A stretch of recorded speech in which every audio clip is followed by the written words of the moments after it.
otros irán llegando. Aquí invité hoy a Juan Pablo Fajardo. Juan Pablo Fajardo, que hace unos años estaba en los Andes, ¿no? ¿Hace cuánto estaba en los Andes, Juan Pablo? Uy, hace muchos. Yo pasé por allá del 96 al 99, tal vez estuve. Me gradué en Sí. el 99. Y antes estuvo en la Nacional, ¿no? Yo me acuerdo que usted estaba en Sí, la... Sí, sí, hice exactamente la mitad de la carrera en la Nacional hasta sexto semestre y ahí pedí sí, transferencia a Artes en los Andes, que sí. yo no sé por qué en ese año, o en ese par, no, en ese año hubo como 2 semestres, hubo como una especie de desbandada de gente de la Nacional. Entramos a los Andes y nos graduamos allá porque nos dieron la posibilidad como de validar, digamos, los créditos, menos mate básica. Mm. Y De pronto fue que entonces llegó la sala de computadores. es muy probable que haya tenido que ver con el bosque virtual, se llamaba. Sí, es muy Sí. probable que hubiera tenido que ver con eso, porque eso fue como, pues tener como esos Macintosh, ahora suena como de abuelitos, pero eso era muy sorprendente en ese momento. No era fácil tener un Mac, era muy caro en la casa, no era frecuente.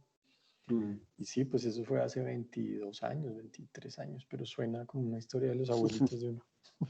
Sí, tengo una imagen suya con usted y Andrés Fresneda, con el que después fue su socio ahí en la silueta de Ujú. diseño. Pero tengo una imagen con usted en la sala de computadores de los Andes y nosotros metiendo discos ahí, metiendo como una especie de DVDs al computador, asombrados pues porque se podía meter un DVD al computador y que eso no Sí. fuera solo un portavasos, pero haciéndole clic porque traía películas, traía como clips de, no sé si se acuerda, de QuickTime, entonces estar Sí, viendo un clip de, no sé, de Charles Chaplin en el sí, computador y todos como, wow, increíble sí. esto. Sí, como, Sí, es muy chistoso, muy loco pensar en eso. Es impresionante, ¿no? sí, Y en términos como del mundo del diseño gráfico, pues es brutal, porque es como que hubo todo un conocimiento que cerró como a finales de los 80s, mm, 90s, del mundo editorial, de los impresos, el diseño gráfico. Y de alguna manera lo que hizo Los Andes fue como meter una parte de ese conocimiento, meterlo en el mundo del arte, no solo de, pues mm, como por el Photoshop o esas cosas, porque también entraron las cosas multimedia, pero sí es como el cierre del siglo XX, muy impresionante ese cambio mm. como tecnológico. Y después caer en el diseño gráfico, ¿no? Como forma de vida. Sí, Ujú. sí. Sí, por eso también lo quería invitar, como por eso, ese de qué vive un artista, pero también esa idea de entender lo gráfico, lo editorial, también como un espacio supremamente provechoso para hacer arte, para De trabajar acuerdo. ahí, no solo como un modus vivendi, sino como un modus operandi, así Mm. para que también usted ha hecho con todo eso, ¿no? Sí, pero por ejemplo usted fue muy pionero en eso, parece una reunión de halagos mutuos, pero yo tengo muy presente también eso debió ser 90s, 90 y qué, 94, 95, 96. Usted, Bernardo Ortiz, bueno, los que trabajaron con los primeros catálogos de lo que se llamó después la Galería Santa Fe, o bueno, no sé si Mm, es el mismo nombre, tal vez, bueno, el Planetario, la Galería del Planetario de Bogotá. mm, Hay un momento muy interesante en el que artistas se metieron al mundo del diseño mm, con una revista, por ejemplo, El Bastardito, y antes de eso El Exterminador, o mm, la gráfica, por ejemplo, de Chapinero Gaetanista, bueno, como esa recuperación del collage como en los 90s, y todo eso como mediado por el computador, o por lo menos una parte grande, aunque se seguían haciendo fanzines con fotocopias y todo, pero ya el computador mm, empezó a dar ahí como la manipulación de imagen por computador empezó a dar como sus frutos. mm, Y eso creo que abrió una ruta en particular para la silueta, digamos, fue como probablemente los orígenes o parte de los orígenes de la silueta. Con usted justo hicimos el libro de ese Arias y Troller, que eran unos collages políticos, para un libro que no me acuerdo si se publicó después. Sí, Eso fue creo en que lo 90, publica. 93, 94. Sí. Sí, yo me acuerdo, yo estaba engüesado con esa cosa. Y también me acuerdo que no tenía mucho tiempo y también el computador que tenía ya estaba colapsando. Y me acuerdo que usted y Andrés Fresneda, se me ha olvidado ese 1-2 como Sí. para poder sacar ese trabajo adelante. Y Sí. ellos lo sacaron, yo lo vi un día, sí me acabo de acordar, y ahí salían los créditos, salimos todos Ahí en los salimos los créditos. tres como entre un híbrido raro, ¿no? Entre Sí. ilustradores, artistas y no sé si diseño gráfico, pero era un híbrido ahí curioso entre esas prácticas precisamente del arte. Mm, Y eso, por ejemplo, fue un trabajo, probablemente de los primeros trabajos remunerados mm, que pisaban de alguna manera o sobreponían el mundo del arte o de mm, la creación y un trabajo comisionado para un cliente, ¿no? Como esa mm. palabra. Sí, y también uno sin tener ni idea, ¿no? Porque yo creo que a Claro, mí no hacían más que regañarme en todos lados. ¿Sí? Como claro. yo llevaba los archivos y me decían, no, eso no está en la resolución que es, o uno llevaba los archivos y uno no había llevado las fuentes bien, y entonces Claro, después se claro. reemplazaban por otras, o problemas. Me acuerdo después cuando ustedes compraron ya la máquina para hacer las películas y siempre había un misterio ahí, siempre había algo que uno le metía una letra nueva y esa letra nueva la máquina no la reconocía y después uno pasaba horas tratando de hacer otra vez el archivo para poder hacer los archivos de impresión, pero todo un rollo. Sí. Bueno, entremos si quiere. Ahí, si sigue oyendo o me congelé yo. Esperen a ver. Escucho, yo escucho Sí. bien. Ah, bueno. Ok, sí, de pronto solo fue un delay ahí. Pero sí, aquí todos estamos viendo, ahí está viendo Juan Pablo Yo la veo, pantalla. sí, ahí veo la Sí. presentación. Y los otros están viendo bien, se ve bien ahí la pantalla. Sí, sí, bien. Sí. Bueno. Y pueden usar el chat para hacer preguntas o aquí por el WhatsApp del curso también estaré pendiente o que nos interrumpan para que no solo parezca una charla de viejos amigos.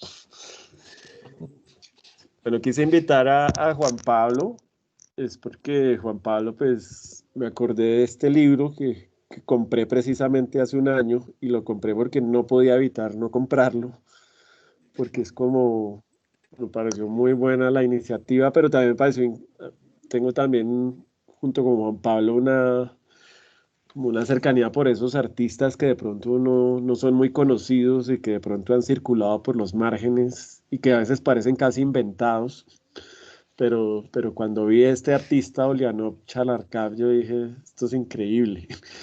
Y también aquí el subtítulo de esta presentación que hizo Juan Pablo y que me la prestó acá para acompañar las imágenes y la gráfica política. ¿Sí?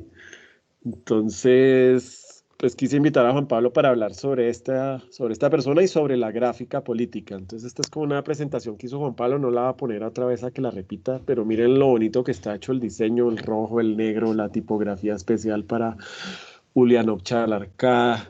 Yo le diría a Juan Pablo, y la gráfica política, ¿esa qué letra es? Eso, está muy buena esa letra, ¿no? Porque es como entre gruesa, delgada. Y también la de arriba. Esa letra la hicieron, ¿la hizo usted, Juan Pablo? Sí, Sí. sí, la de Luna Chalarca es una tipografía que diseñamos el año pasado y este año. Estamos todavía trabajando en ella, que eso es un proceso Ujú, muy largo. Es una tipografía basada en una revista de los años 20 que se llama El Espíritu Nuevo, El Esprit Nouveau en francés, que ujú, fue como un manifiesto, un lugar de intelectuales donde uno de los fundamentales fue Le Corbusier, pero invitaban a escribir artistas y todo. Y no es tan conocida como, por ejemplo, las del Stil o las del Bauhaus o algo. Curiosamente es menos conocida, pero probablemente es igual de importante. Gráficamente ujú, tal vez es un poquito menos arriesgada, sobre todo el interior de la revista es bastante convencional, en una tipografía serifada y eso, pero la carátula tenía ujú, una letra muy rara y yo me puse a investigar, eh, porque además hay una cosa muy rara, era Le Corbusier, o sea, como esa idea de esa cosa como muy rígida, muy estructurada y eso. Esto es de los años 20, el primer número de la revista, si no estoy mal, es del 1920. Y lo chistoso era que los números de la revista se convertían como en una ilustración. El número 1, 2, 3, creo que hay hasta 20, 25, 26, no me acuerdo muy bien hasta qué número se editó la revista. Pero los números, la tipografía de los números es muy manual y se convertía como en una ilustración de la revista. Digamos, estaba el cabezote en una tipografía muy, muy, muy parecida, así en mayúsculas sostenidas, gruesas, muy sólidas, como aparentemente muy geométricas, pero los números eran como todos un poco mal dibujados y tenía mucho encanto ese contraste como en esas tipografías. Entonces, para un libro de Le Corbusier que estamos diseñando desde el año pasado, un libro muy, muy complejo, yo propuse que recuperáramos esa tipografía porque ahí en esos primeros números está como el pensamiento condensado de Le Corbusier, como sus primeras grandes ideas están ahí en esa revista. Entonces me parecía muy bonito recuperar esa tipografía, redibujarla hoy con unas modificaciones, incorporar los números, chonetos, esa mezcla de la cosa geométrica, dura, racional, con una cosa como medio artística, porque Le Corbusier también era pintor y sus formas en pintura sí son totalmente orgánicas, otra cosa. Entonces la tipografía recoge un poco eso y la estoy usando, la estoy como probando en muchas cosas, por eso la tengo ahí. Muy bonito, muy bueno ese uso y encontrar, sí, pues cuando un nombre encuentra también su tipografía, ¿no? También suena, se ve muy bien y muy Sí, juguetona el puntico de la I. el puntico es como una de las características, exactamente. Ahí, los puntos sobre las Bueno, IES. los puntos, muy bueno. Sí, entonces, pues Juan Pablo hizo esta presentación y como ven ahí salen los tiempos y todo. No, no la vamos a seguir ahí, pero esta nos sirve como para hablar del trabajo también que ha hecho Juan Pablo pues con esto, porque pues si estamos hablando también de novela gráfica, este ha sido como una cosa, todo un aprendizaje mutuo, ¿no? También me imagino que para Power Paola como para ustedes. De acuerdo. Está como, ¿qué ha pasado con esto? ¿Cómo surgió esto y cómo lo han visto?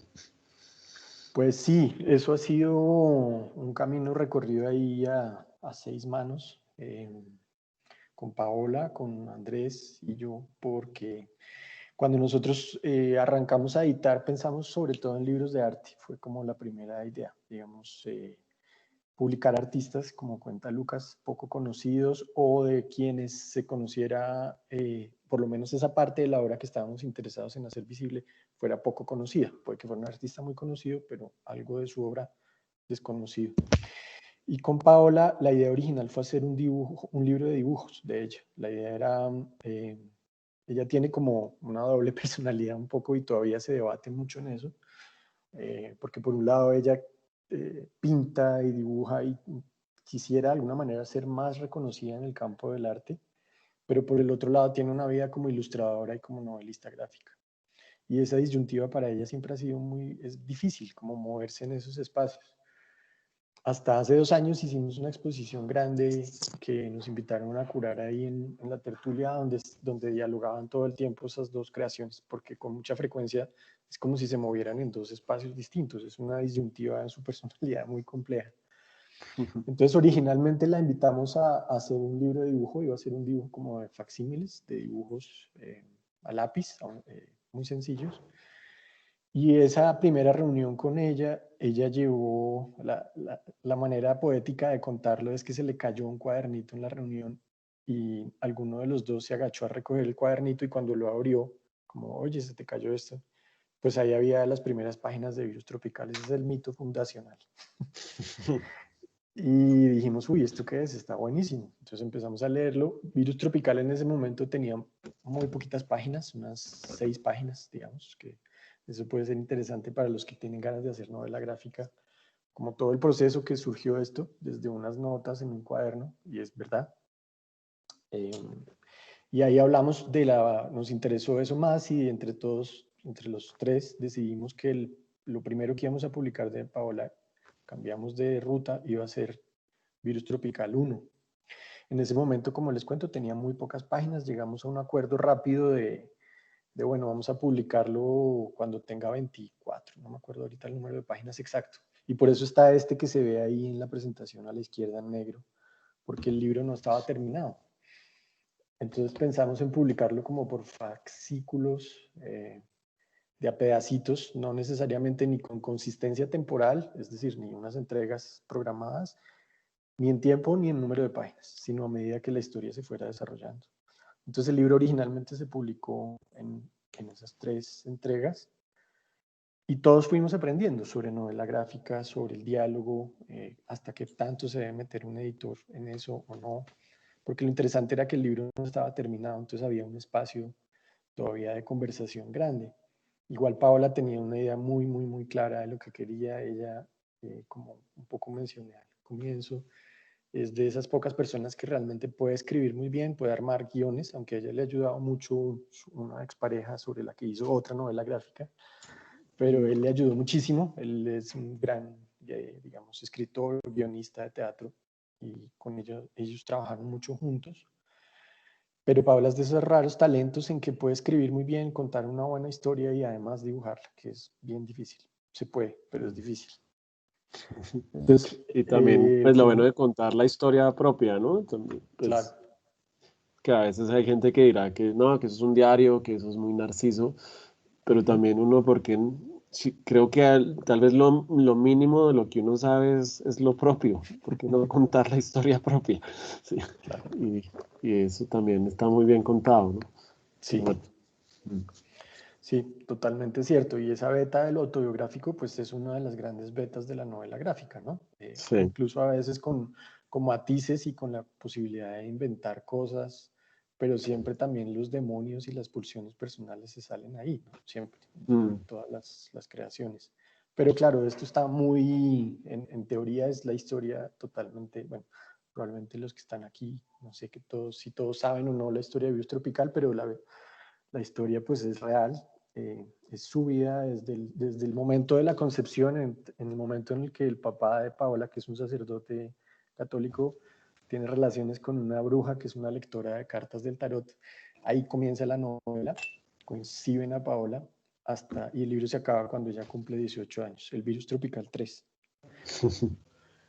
mm, Y bueno, y después ahí pues hubo hasta película y todo, ¿no? Que eso es increíble. A mm, partir del libro se hizo una animación que hizo Santiago, el de Timbo Studio, con Paola, con Quique, el ex de Paola, ayudó a hacer los guiones, y una adaptación que se presentó hace 2 años en la Berlinale como representación de Colombia. O sea, tuvo un reconocimiento internacional grande, importante, y como adaptación de novela gráfica al mundo de la animación, pues es impresionante. Probablemente es lo más sofisticado que se haya hecho en Colombia en animación, pienso yo, como con ese origen del dibujo, porque está presente todo el tiempo el dibujo en la película. No, y se armó un buen momento, ¿no? Pues digo, también esto lo que muestra son todos esos procesos del editor que está detrás, del director de cine, del que hace la música, de los Ujú, que tienen también el grupo de música, ujú. sí, también y es que a veces pues está bien, uno ve el nombre, ahí dice Power Paula y sin ella pues no hay eso. Pero muy bueno también toda la escena que se arma alrededor como para hacer que todas estas variaciones surjan, ¿no? De acuerdo. Que es también, pues es un arte también agradable, ¿no? Es el arte también como de uno no, de producir la escena un poco, sí. Sí, sí, eso es muy cierto. Digamos que si no hubiera estado Santiago Caicedo, pues la película no hubiera existido. Si no hubiera estado Quique, el ex pareja de Paola, Virus tal vez no hubiera sido tan potente. Hay manos de mucha gente, y lo que usted dice termina siendo como una construcción casi colectiva, ¿no? El libro es Mm, como lo más íntimo, sobre todo el primero, viene realmente como de un diario personal, muy trasladado casi del original de las páginas, pero en la ujú, medida que va creciendo el proyecto van interviniendo más personas y se va sofisticando eso mucho, ¿sí? Y se van como diversificando diferentes tipos porque hubo un vinilo, lo que usted dice, de la banda sonora de la película, invitaron a un dibujante peruano que se llama Mago González, que es buenísimo. Entonces empezó armar como todo un mundo alrededor de esto. Y es como el talento y la capacidad de mucha gente, efectivamente, así es. Y ustedes, yo también me acuerdo cuando vi esto y vi que ustedes lo habían sacado, vi también como pues como toda una apuesta editorial, que también me gusta es que de pronto otra editorial no lo habría sacado, o le habría metido más mano, o habría sido como más cautelosa, le habría parecido como arriesgado, pero he visto que también se han sacado muchas ediciones, también es como una novela que encontró su público, Sí, mientras que a veces las grandes editoriales por estar pensando en otras cosas y tener una cantidad de señores encorbatados de mercadeo, mientras cuando no ven que el producto esté seguro y lo puedan poner en una góndola del éxito, entonces no se le van a meter a hacer esto, pero creo que a ustedes les ha ido bien con esto, ¿no? Se han sacado muchas sí, ediciones, se agotan. sí, sí, Virus ya va en varias ediciones. Yo no me acuerdo aquí en Colombia cuántas, pero no recuerdo, pueden ser 4 ya ediciones aquí en Colombia. Y se ha editado en muchos países. Yo creo que como novela gráfica, muy probablemente es como libro es el más exitoso. No nosotros, porque los derechos, Paula trabajó simultáneamente con una editorial argentina que se llama la Editorial Común, que es de Liniers. Ujú. Fueron procesos muy, muy paralelos, pero Liniers, a diferencia de nosotros, pues sí tenía una experiencia grande como editor de novela gráfica en Argentina, que tiene mucha más tradición que Colombia. Y Liniers tuvo muy claro desde el comienzo que había como un potencial y él le apostó a que los derechos de Virus internacionales los iba a manejar él. Entonces la Ujú. silueta, pues como nosotros no estábamos pensando en ese momento en eso, ni estábamos pensando ni en enriquecernos con eso, estábamos como Ujú. apostándole porque nos parecía pues un gran proyecto, pero no había esa visión comercial. Nosotros no le apostamos a vender derechos, que eso es como es que son muchos procesos, lo editorial involucra muchas cosas y cuando uno ya entiende ese mundo, pues eso es mucho más complejo. Ujú. Liniers lo entendió y esta novela se ha vendido los derechos en Estados Unidos, Chile, Argentina, España, Francia, traducida a inglés, francés. Yo no sé ahorita cuántos países, pero en Perú creo que se publicó también. En Canadá, si no estoy mal. Entonces, como un proyecto editorial es impresionantemente exitoso. Esto no sale como en primera plana, como con los escritores comunes. Esto tiene una cosa rara porque no se considera tal vez como literatura grande con L Ujú. mayúscula, pero como un proyecto editorial colombiano, pues es impresionante. No es frecuente que esto pase, no son muchos los casos de una novela gráfica que tenga ese espectro de difusión tan grande.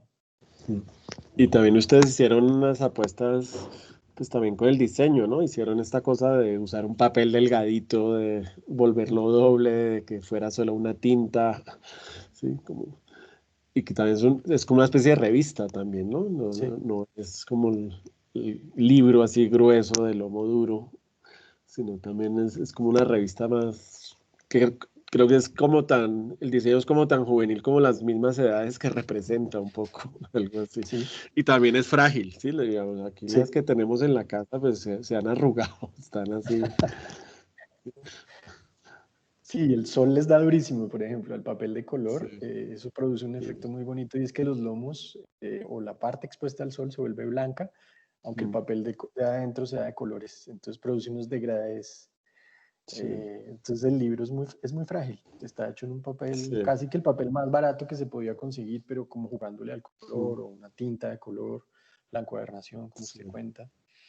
mm, Y fue una apuesta editorial y eso, por ejemplo, ha sido, pues, para nosotros muy grato y es que ninguna de las ediciones que se ha hecho en ninguna parte del mundo es tan bonita. La edición colombiana mm, es como de coleccionista, mm, porque la mayoría la han comprado. Es que alguien que se mete al negocio de comprar derechos es porque ya, digamos, la han comprado una editorial grande española, no sé si son los mismos mm, de Salamandra, creo.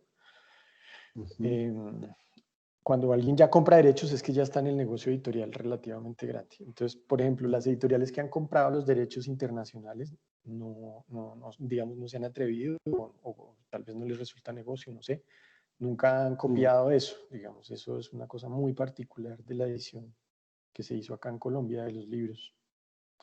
Eh, y es en parte lo que usted describe. Es como muy fundamental a la identidad del proyecto, ¿no? No es un libro cualquiera en mm, papel blanco con tinta negra, Eso hubiera sido muy diferente. Esto es como haber logrado ese matrimonio entre forma y contenido, pues creo con asertividad o por lo menos con riesgo, con apuesta de probar cosas que no eran muy frecuentes en ese momento. Y también como con una escala, pues lo que usted dice, ¿no? Ustedes no se pusieron a pensar ni en la góndola ni en el bestseller, pero sí como con la escala local, como con el voz a voz, como con el cuidado que uno va, la compra, la mete en la maleta, se le arruga un poquito, pero ese uso forma parte también como de volverlo una cosa más cotidiana, no un objeto así de lujo. Sí, nosotros teníamos en algún momento la idea de una cosa que se llamaba como los libros de lujo de bolsillo, que es como esa idea de las ediciones baratas de los libros de bolsillo, pero que el cuidado o la sofisticación, así se usara el papel más barato del mundo, hubiera un cuidado y una apuesta gráfica que los volviera muy especiales, que los volviera objetos de colección, pero no tiene que ver que sean de tapa dura ni papel brillante. Pues no, ese no era como, esa no era la ruta, pero tiene ese espíritu del libro de lujo de bolsillo. Muy bueno. Bueno, venga, a ver, adelantemos. Entonces, sí, aquí está ya aquí ya hay otras variaciones. Sí. Esas son ediciones distintas y ahí, por ejemplo, se ve en la imagencita chiquita abajo en el centro, se ve que tiene 3 colores de papel porque se mantuvo en las siguientes ediciones, cuando ya el libro se había terminado de hacer, se mantuvo como esa idea de tratar de ser fiel de que habían sido 3 momentos que se había editado el libro y por eso tiene 3 papeles de color distintos. Con sus edades. Sí. Muy bueno. Listo. Y estos otros, entonces les quedó gustando lo de... Sí, sí, y realmente sí fue así. Aprendimos mucho de novela gráfica con ese libro, todos, Paola y nosotros, por supuesto. Y fue el primer libro exitoso y bueno, esto que hemos descrito. Y entonces desde ahí dijimos, no, pues vale la pena seguir investigando, es como un camino un poco explorado. En ese momento, en realidad no hay una tradición en Colombia de novela gráfica, casi que esa es la primera gran novela. Y empezamos sí, como a investigar. Por un lado llegaba gente a ofrecernos proyectos, pasó cada vez más, y por el otro lado nosotros buscábamos gente interesante, que nos pareciera interesante. Yo no me acuerdo ahorita si Camilo Aguirre, el autor de esta, llegó a La Silueta o lo encontramos nosotros. No recuerdo. De el mito fundacional se me escapa un poco, pero tengo otro mito fundacional que vale la pena contar. Camilo es hijo de un sindicalista que fue amenazado de muerte. No lo mataron, como un poco lo mismo que está pasando ahora. En los 80s, 90s, cuando mataron toda esa gente de la UP y bueno, un momento muy duro de la historia de Colombia. Y el papá de Camilo le escribió una nota a su hijo por si lo mataban, cuando Camilo estaba muy chiquito. Y él hizo una carta, que la mecanografió, pues, son 2 caras de la carta, donde le cuenta un poco su historia o qué estaba haciendo en ese momento y eso. Y el mito de este libro, que es verdad, también me gusta hacer ese chiste del mito fundacional, pero son bonitas historias que en el fondo cuentan mucho. Camilo se encontró esa carta más grande, su papá pues estaba vivo, y él decidió hacer una novela gráfica sobre su papá. Esto también es autobiográfico completamente, pues es la historia de su papá y un poco vista a través de sus ojos, pero es más la historia del papá, está la relación padre-hijo. Y Camilo también viene del mundo de las artes, él pues es artista, ha publicado ya más cosas relacionadas varias con la cosa del conflicto por la tierra en Colombia, con la violencia. Entonces este es un antecedente con Chalarca que es bien interesante mostrar porque tiene una cosa de realidad, tiene maneras. Camilo cuando dibujó esto pues no conocía Chalarca. Después Camilo participó en otro proyecto con Pablo Guerra y Cohete, que es una editorial de cómic colombiano, y ellos investigaron mucho a Chalarca porque ellos trabajaron para el Centro de Memoria Histórica haciendo un libro sobre el conflicto de la tierra reciente. Chalarca es la historia de los 70 hacia atrás y ellos recuperan un poco esa historia y Camilo conoce a Chalarca y bueno, publican otro libro que más adelante en otra diapositiva está un par de libros. Pero esa es la historia de Siervos de Bronce, que es ese libro que estamos viendo ahí y un poco una versión resumida de dónde sale. Ujú. Y en ese fue parecido, ¿ustedes lo trabajaron así como paso a paso, lo fueron viendo creciendo o les llegó el material ya así como más Camilo listo? tenía muchas cosas también ya desarrolladas, tenía su idea muy clara, digamos, de cierta manera la carta de su padre era como una pieza que tuvimos claro que había que involucrar en el libro, era casi un guión, bueno, la carta es el detonante.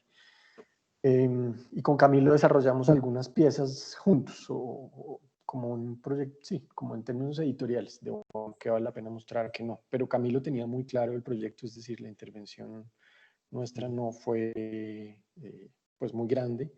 En general hemos sido muy, pues, muy respetuosos de lo que la gente quiera mostrar, digamos, no hay edición en el sentido de, no, no ponga esto o algo así, sino son más bien pocas sugerencias. Hay acuerdos como lo de la carta, que fue una idea de nosotros, la carátula, por ejemplo, la hicimos en llave, bueno, hay como una serie de detalles técnicos pero digamos Camilo tenía muy claro su proyecto y no hay una intervención grande y Camilo también se arriesgó a escribir y dibujar él mismo, ¿no? Este es otro caso similar, con un tipo de narración muy distinta, mucho más desconectada, como mucho más experimental en términos narrativos que Virus, donde aquí hay viñetas muy chistosas de San Pedro, de Serpa, o bueno, como de políticos mezclados como en diálogos. Hay algunas cosas muy convencionales, pero Camilo se atreve un poco más, es más rara porque también estaba experimentando. Este fue su primer, creo que tal vez había hecho fanzines, no recuerdo ahorita muy bien, pero esto sí fue seguramente sus primerísimos proyectos. Muy bueno. Ahí se ve la carta del papá, el facsímil que hicimos para que estuviera dentro del libro. Para que también cayera así como Sí, suelta. sí. No está cosida el libro, sí, se puede perder, es frágil. Puede que alguien nunca aparezca o aparezca en otro libro. Se pierde en la góndola del éxito. Sí, En la... exacto. Y esto otro, este es más reciente, ¿no? Pero este fue también, este me sorprendió mucho cuando vi que ustedes estaban en esto. Y lo difícil era hacer la conexión. Era como ¿por qué unos tipos, Andrés Fresneda, Juan Pablo Fajardo de Colombia, de pronto terminan metidos con las Panteras Negras o con los ecos gráficos de las Panteras Negras y con el señor Douglas por allá? Es como, Sí, ¿cómo pasó sí, un poco ese salto? rebuscado. Sí, sí, sí. Bueno, hay varios tipos de conexiones. Digamos que la sensibilidad, digamos, gráfica existía, como se puede ver con esto que hemos estado mirando, pues hay cosas como paralelas. Por el otro lado, también fue una coincidencia, otro mito fundacional parecido al de Paola, fue que estuvo una señora que se llama, se me olvidó, Balot, de apellido Balot, francesa, se me olvida el nombre ya ahorita. Estuve aquí en Colombia porque ella representa un sello francés de música, sobre todo han experimentado con música africana en Francia, sello disquero y eventos, conciertos, cuando eso se podía en esa época. Y estuvo aquí en Colombia invitada a una feria de esas de música y ella quería un poco investigar las relaciones de la música africana con Colombia, cuál era el desarrollo de eso. Y estaba muy interesada en un disco que había visto, que lo diseñamos nosotros hace muchos años, de un grupo que se llama Son Palenque, que es música de recuperación del sonido del palenque. Este disco que hicimos recuperaba como varias canciones de los años 70, pero fue publicado por Lucas Silva, con quien después hicimos otro libro, que usted también sabe la historia, Lucas, Ujú. de Lucas Silva y sus papás Marta Rodríguez y Jorge Silva, los cineastas de los años 70. Marta está viva todavía. Entonces esta señora francesa vino y estuvo en la oficina preguntando por el disco de Son Palenque, que lo habíamos diseñado y tenía unos dibujos, tenía como superposiciones, una cosa experimental. Era un afiche que se doblaba y ese era el empaque del disco. El disco no tenía caja de cartón ni nada de esas cosas, sino como una chuspa hecha con un afiche de medio pliego que se doblaba varias veces hasta que daba el tamaño del disco. Ujú. Y ella fue la que hizo la relación entre Emory y Douglas y esa gráfica del Palenque y el palenque pues tiene que ver con que son los esclavos escapados y que pelearon por su libertad. Y esa es un poco la conexión, digamos, con la diáspora africana, con Colombia. Por eso, yéndome un poco excesivamente hacia atrás, pero lo bonito de eso es que es verdad. Todo eso es cierto. Entonces, ella, un músico que trabajaba con ella en su sello, era uno de los músicos clásicos de Blue Note, un sello de jazz de los Estados Unidos, pues como muy tradicional. Y él había pertenecido a las Panteras Negras, había repartido flyers cuando era chiquito y estaba haciéndole un homenaje en jazz a Emory Douglas. En esa conversación en la oficina ella habló de Emory Douglas y yo había oído, porque por vainas de la vida mi papá estudió en Berkeley en los años finales de los 60 hasta el 70, estudió allá, y él fue a manifestaciones de las Panteras Negras. Él pues estaba estudiando antropología en Berkeley, en California, y pues eso obviamente pues estaba de moda y a los estudiantes los movió un montón. Se solidarizaron, no fue una causa solamente de la comunidad negra. Y yo había oído de esas historias, yo tenía eso muy presente en mi cabeza y cuando es que iba a decir Emily, pero se me olvida. Bueno, la francesa, pongámosle aquí ahora. Después lo editamos, después metemos ahí el pedacito. Sí. Que después se pone bravísima cómo se olvidó de ella, imagínate. Sí, qué embarrada. Bueno, ella me dijo, yo conozco a Emory Douglas y lo voy a presentar porque todo esto que ustedes están haciendo acá con Palenque y todo, él sigue produciendo, él sigue siendo un activista de gráfica política y sé que le va a encantar. Y yo dije, no, pues la locura, pues como que fue una cosa muy rara, una francesa con África, viene a Colombia a buscar el origen de la música colombiana y afro, y resulta como en la silueta por cosas de la vida, por un disco, y ella habla de Emory Douglas y yo armo el mapa y ella dice, se lo voy a presentar, no sé qué, y yo dije, esto está increíble de una, hagámosle, pero pensé que eso sí iba a quedar ahí. Y al poco tiempo, pues ella nos hizo una cita y pues nos conocimos y resultó, para hacerlo muy despichado, pues un proyecto de 4 años donde nosotros nos metemos a investigar archivos originales que nadie, pues muy poco conocidos en Estados Unidos, de gente que había recogido gráfica de las Panteras Negras. Entonces terminamos conociendo a uno de los fundadores que se llama Bobby Seale, que está vivo todavía. Que es una figura mítica. Lo pudimos entrevistar a él, a Emory, y armamos toda esa curaduría para traer ese proyecto a Colombia en el 2014, creo. Y yo creo que yo hablé con usted alguna vez de eso, me acabo de acordar, y usted me dijo que cuando llegaron allá mucho de esto estaba pues sin organizar, que estaba, pues esta gente seguía como en la dinámica, pero no se habían puesto como a curarlo en la dimensión en que ustedes lo... Y que es Sí. algo raro, ¿no? Porque es como pues un país como con este acento, con poblacionalmente más grande, con más museos, con más industria editorial, y que de pronto pues seguramente habrá habido otras exposiciones, se habrá usado, pero no en la dimensión que ustedes le dieron a todo esto. Sí, eso fue increíble conocer eso. O sea, sobre Emory sí habían publicaciones, había una exposición que se hizo en Los Ángeles, en el ACMA, que es un museo grande.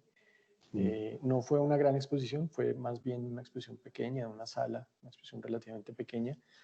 Pero claro, es que hay una cosa y es que de todas maneras esto sigue muy vivo allá. Es decir, como lo hemos visto el año pasado, eso es algo que está muy vivo allá, está sin resolverse, es como un generador de violencia a diario. Es un tema de alguna manera tabú, a pesar de que han pasado 50 años.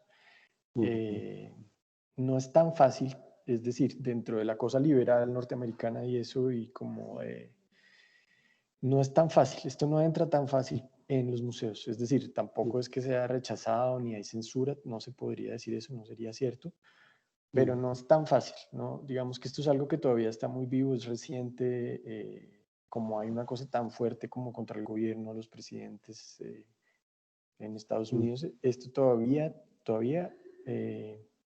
genera como dificultades. Es curioso que aquí en Colombia, como es un conflicto que es menos evidente, no que no exista, pero es menos evidente, pues es casi increíble que el Banco de la República hubiera aceptado hacer una exposición sobre las Panteras Negras, siendo pues una cosa de todas maneras eso, con 50 años de historia.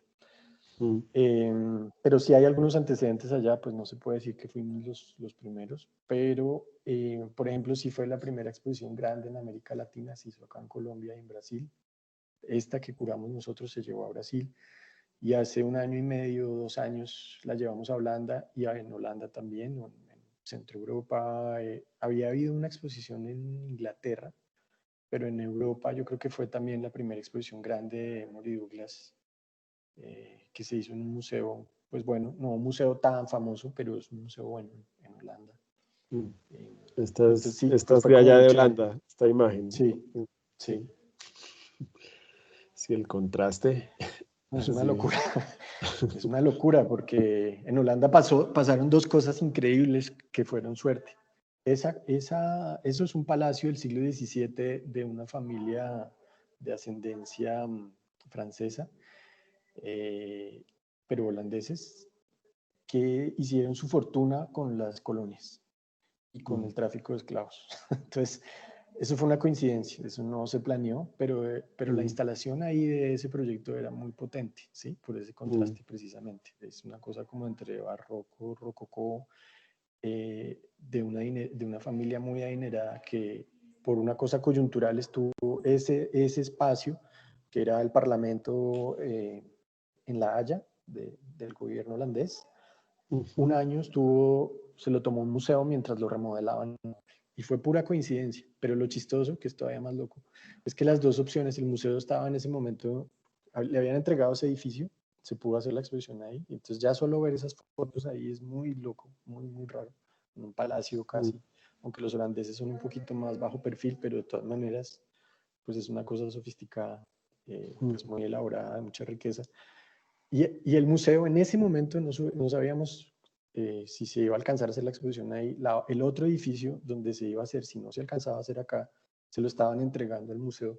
Era el edificio donde estuvo la embajada de los Estados Unidos en Holanda hasta el 2017.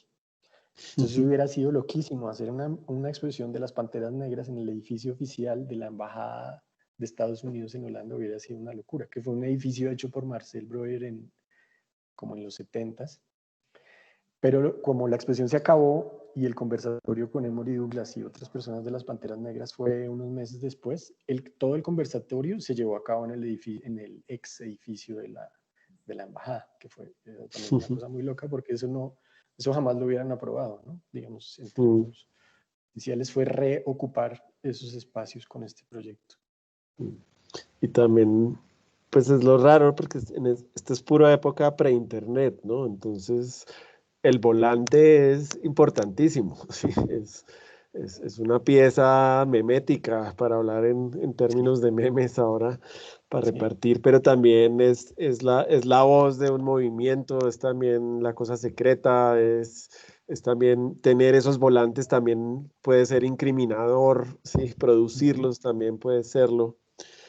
Y entonces creo que también ahí emparentaron pues como esa potencia gráfica, eso que también tiene que ver con el trabajo que ustedes han hecho. Ahorita me acuerdo que estábamos hablando antes de que empezaron a hablar como de una vez que usted hizo como una especie de gaitán en cerámica, en unas arcillitas chiquitas metidas como en frascos grandes de mayonesa, pero era como el gesto político, sí, pero a donde voy es como el interés gráfico que podía tener esto para ustedes también, como dentro del trabajo que ya venían haciendo como artistas o el trabajo también que estaban haciendo desde el mismo impreso, ¿sí? Lo digo es porque también en esta época, así suene uno como ya envejecido, pero también a ustedes les ha tocado esa cosa difícil de tener una cosa de diseño gráfico donde de pronto entonces viene gente a pedirles páginas de internet y resulta que gran parte del deleite por el cual ustedes han hecho la cosa de diseño gráfico es por la materialidad del impreso, ¿sí? Entonces creo que en este también pasaba algo raro porque tenían un material muy rico y apenas surge la exposición también pueden hacer una cantidad de cosas gráficamente que va también con el estilo gráfico que les interesa a ustedes. Sí, yo me imagino que eso, pues es eso, ¿no? Tal vez al venir del mundo del arte y no del diseño gráfico, las piezas gráficas tienen tienen un sentido de objeto muy poderoso que a veces los diseñadores gráficos, y lo conecto con eso que hablamos al comienzo de artistas entre los cuales estuvo usted y otras personas muy al comienzo, y de alguna manera se sigue repitiendo en otros estudios de diseño que vienen creados por gente del mundo del arte. Hay una percepción completamente distinta del objeto. El impreso es un objeto. Muchas veces el diseñador gráfico, tal vez, no sé si me van a tirar tomates, pero viene muy de la idea del plano. Del plano bien sea o el computador, donde el diseño gráfico se ejecuta y sucede en una pantalla, o en el dibujo, en la mesa y eso, pero a veces no hay como la conciencia suficiente de que hay unos procesos técnicos, hay el espesor o el espeso de las tintas, o su olor, o su capacidad de cambiar con la luz, o cómo un papel se puede repujar, o doblar, o cortar, o cómo es muy diferente si uno imprime un papel periódico que un papel un poquito más grueso, y eso como a una sensación completamente distinta si es un papel brillante. Y yo creo que esas son cosas que vienen, que tienen que ver con haber tenido formación en artes y no en diseño, ¿no? Eso creo que hace una, y por eso es lo que usted menciona del impreso, porque es tan importante y porque la pantalla, aunque es muy interesante y da otros recursos pues enormes de los cuales el papel carece, de la posibilidad de conectar cosas o de sonar o de moverse, que también es muy interesante, es pues, un campo ahí interesante, pero en el cual pues tenemos 1000 veces menos experiencia que en los impresos. Pero por eso el impreso siempre fue tan importante y es todavía como, siempre ha sido una gran apuesta. Sí, es como que pues, a uno no le tocó madurar biche precisamente por no haber estudiado diseño gráfico.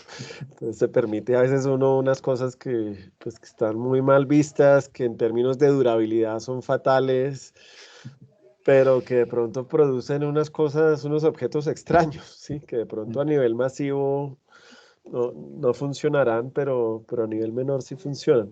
Me acabo de acordar, hay una película vieja se llama Moulin Rouge y es sobre Toulouse-Lautrec, es de John Huston. Y hay un pedacito donde va Toulouse-Lautrec a las imprentas a hacer los afiches del Moulin Rouge. Y Lautrec, en vez de coger, por ejemplo, los pigmentos y mezclarlos en un tarro, los bota directamente sobre la piedra de litografía porque le gusta como ese espolvoreado. Y el señor de la imprenta, pues, dice, esto es la locura, esto no se puede trabajar con estos artistas, no saben qué están haciendo. Pero eso produce un efecto muy diferente y no es inusual. Él seguro lo había visto en estampitas japonesas y quería algo extraño ahí, pero ese cruce de los artistas con eso, lo digo está bien porque muchos de los, pues cuando uno mira lo que han hecho ustedes en La Silueta, lo que han hecho los de Relámpago, lo que han hecho los de Tangrama, lo que ha hecho también Diego García y Alejandro Mancera, todos estudiando artes, lo que ha hecho Franklin Aguirre, ¿sí? Y es pura gente que estudió arte y de pronto, sí, caímos ahí con eso, pero también era como tener unos juguetes para hacer unas pinturas que no son pinturas, pero son un libro, pero uno asumía que la portada era como hacer una pintura, ¿sí? O cosas que uno no podía hacer como obra de uno sí las hacía con el trabajo del cliente, así el cliente no se diera mucho cuenta, ¿sí? Sí. Sí, como un espacio de experimentación en todos los sentidos, ¿no? Desde la materialidad, pero también en cómo las narrativas pueden ser distintas o cómo se muestra o cómo se expone un impreso.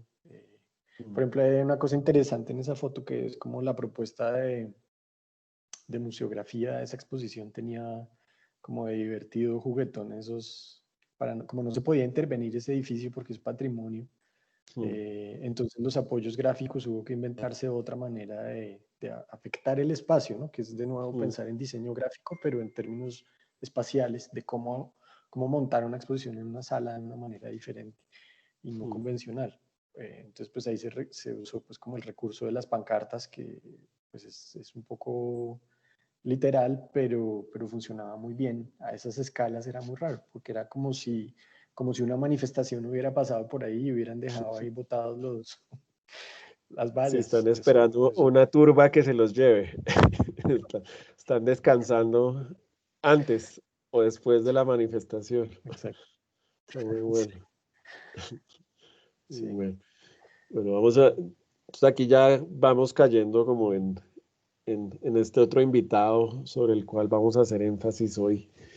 Ahí todavía nos queda como media hora, entonces creo que vamos bien. Bien, para Entonces hablar de esto, Chalarca. sí, esto se llama una exposición, ¿no? Tierra de por medio y aquí entonces ustedes ponen como esta, que es de donde sale esto un poquito, ¿no? Ujú. Pues donde se compila por primera vez, ¿no? Que es en esta Sí. publicación. Si quiere, cuéntenos más como de eso y también de qué podía ser ese proyecto, de esa fundación del SINU, de por qué alguien coge y hizo esa recopilación de Falsborda, de todo eso. Sí, ahí se juntan como dos historias. Por un lado, voy a hablar primero como de eso que usted me está preguntando, como el contexto histórico, y luego por qué llegamos a eso y por qué se transforma como en este proyecto. Bueno, Fals Borda es parte de un grupo de intelectuales que en los años 70, él es el fundador de la carrera de Sociología en la Nacional. Si uno busca en Wikipedia es lo primero que le va a salir, que es de los padres de la sociología en Colombia. Él se forma en Estados Unidos.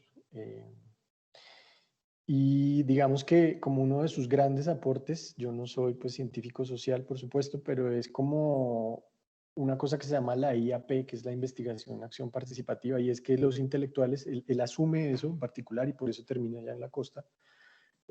Son varios que tienen un colectivo que se llama La Rosca, aquí en Bogotá. Ellos deciden que van a trabajar con comunidades campesinas y que de alguna manera no se trata solo de ir a estudiarlos como un objeto digno de ser estudiado y hacer etnografías y eso, sino que les van a devolver y los van a apoyar en su formación política. Por eso se llama acción participativa, porque involucra que los intelectuales son como parte orgánica de los proyectos organizativos de las comunidades, Mm. eh, que no los van a volver solo objeto de estudio en términos académicos, sino que cómo encontrar un espacio entre el cual la academia se pueda juntar con la práctica, con la acción política y acción política muy decidida, porque Mm. el impacto de la IAP, no solamente porque pasan muchas cosas ahí en la costa en ese momento, pero ellos llegan hasta hacer reclamaciones de tierras donde van y se toman fincas de hecho con los campesinos, ellos acompañan esos procesos. Pero también hay todo un proceso de recuperación histórica de lo que había sucedido sobre todo en esta cosa del Caribe colombiano. Entonces Fals se va a vivir a Montería y ahí dentro de las cosas que hace muchas cosas, hace un gran libro que se llama Historia Doble de la Costa, que son como 4 tomos, es un gran compendio donde él tiene además una narración a 2 columnas, entonces como que hay una cosa que son el lenguaje académico en una de las columnas del libro, incluso gráficamente y todo conceptualmente es muy interesante, y en el otro lado es una cosa más atada a las tradiciones orales del Caribe, como un vínculo con la literatura y con la oralidad, que es como lo que él recupera ahí, como maneras de contar esas historias. Entonces Fals en los 70 se va a trabajar allá a Montería y con otros empieza a hacer como un semillero de intelectuales ahí, dentro de los cuales está Víctor Negrete, que todavía está vivo, es el único que está vivo de ellos todavía, organizan eso que se llama la Fundación del SINU, quienes publican este libro rojo que estamos viendo ahí. Pero esta es una recuperación que la Fundación del SINU hace en el 84 de homenaje a Chalarca, porque Chalarca muere en el 77. Y recuperan esas 4 primeras cartillas que ellos originalmente habían editado entre el 72 y el 74. Esas cartillas están pensadas realmente como documentos políticos en formato de cómic. Estaban pensadas para los campesinos. Entonces había una cosa muy interesante que es como viene Chalarca. Bueno, me va a saltar el pedazo de tierra de por medio, pero es para no hacerlo excesivamente largo y si hace falta después nos devolvemos a por qué es interesante la exposición de tierra de por medio.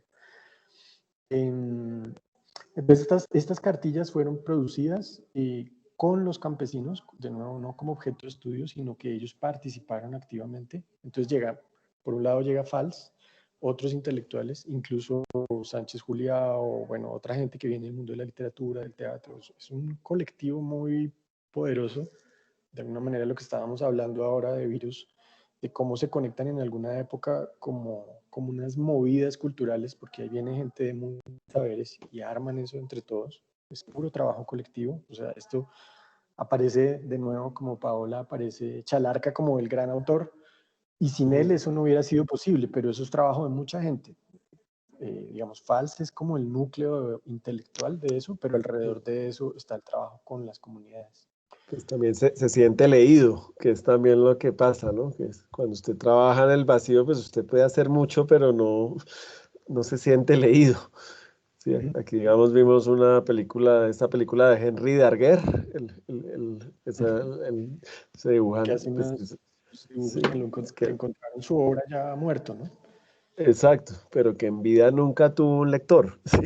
Sí. Y al no tener un lector, pues uno de pronto hace mucho, pero no se siente reconocido, o de pronto deja de hacer, o se va por un camino que a veces no es tan extraño como el que seguía solo para ser leído. Sí. Pero es esa cosa de ser leído también.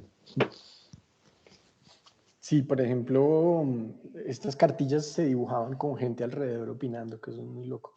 Ahí está una Buenísimo. foto de esas, que está Chalarca ahí dibujando y la gente le decía, no, ¿cómo se le ocurre? Usted, el sombrero volteado, se voltea para el otro lado, pues estoy inventando cualquier pendejada, pero, o no, esa mochila no era así, o esa planta no era así, aunque Chalarca, él nació en realidad creo que en Manizales, en Pereira, bueno, cerca de la zona cafetera, y se va muy joven a vivir a Montería.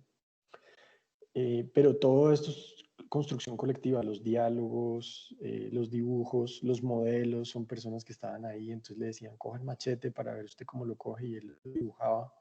Y esto se hacían casi que talleres, como unas cartulinas grandes, se presentaba ante la comunidad opinaba, criticaba, había debates, por ejemplo, si se debía decir un hijo de putazo en el cómic o no, cosas como esas muy chistosas.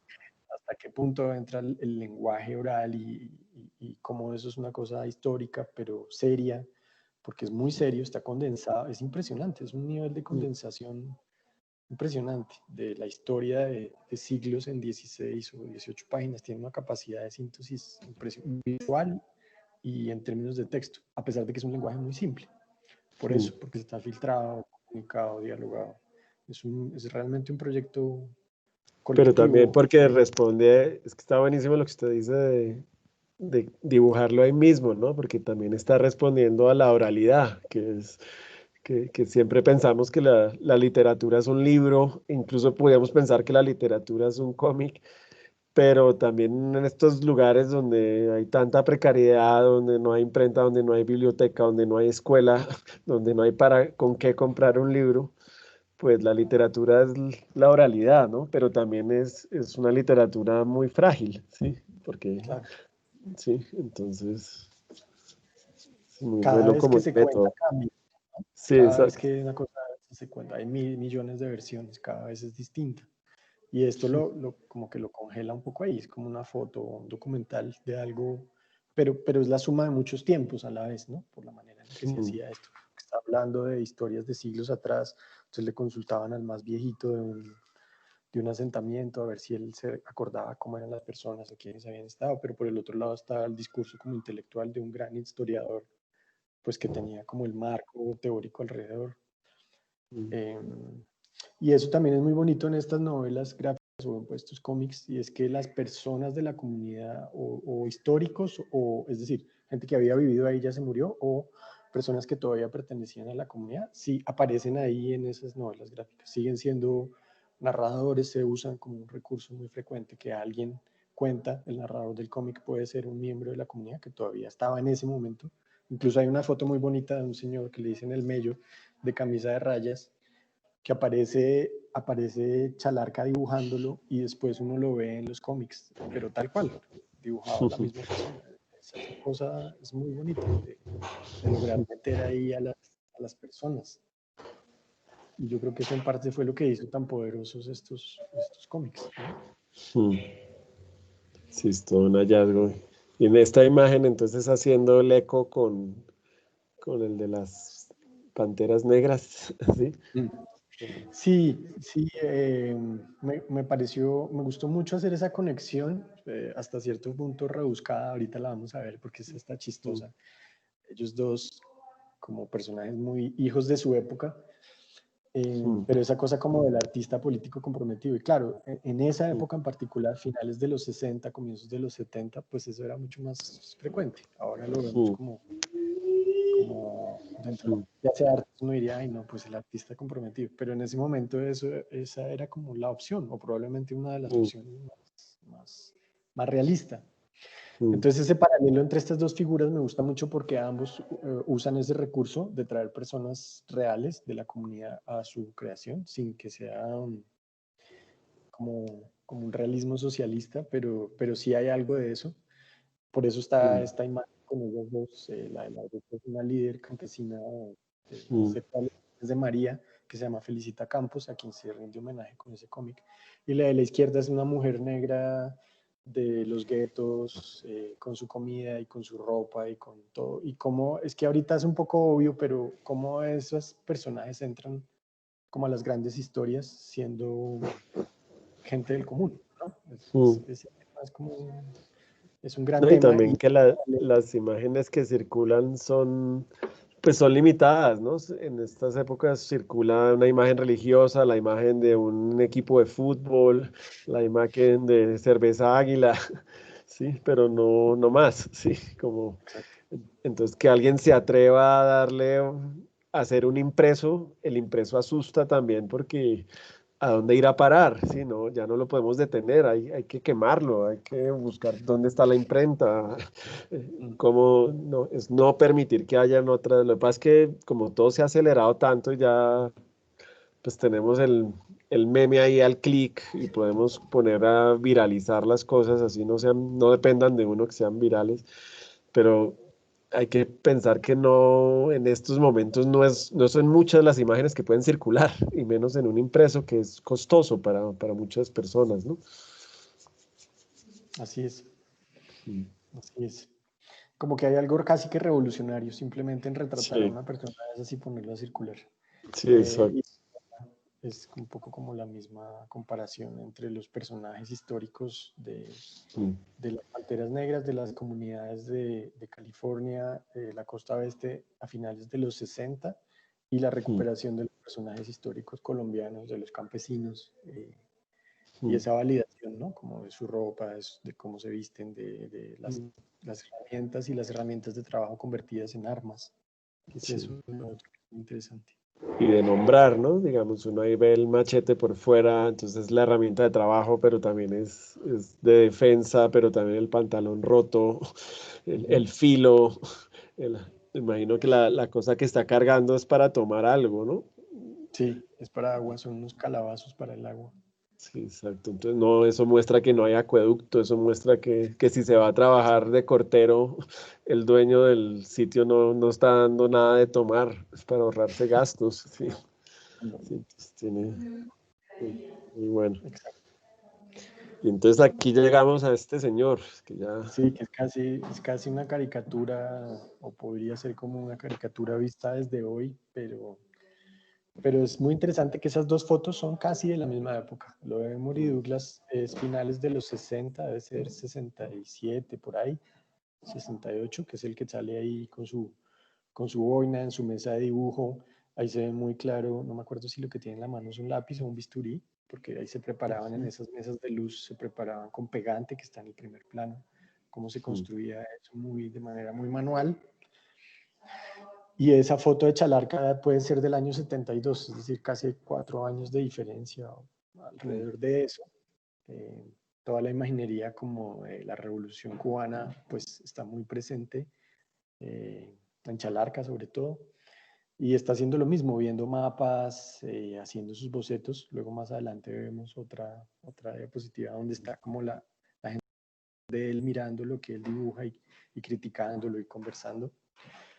Pero claro, él se convierte como en un icono de eso, ¿no? Como de la revolución cubana y todo, como el artista comprometido con hay unas fotos con su tabaco. Y pues Ulianov es el nombre original de Lenin, ¿no? Esa es otra cosa, que es como si él hubiera estado predestinado.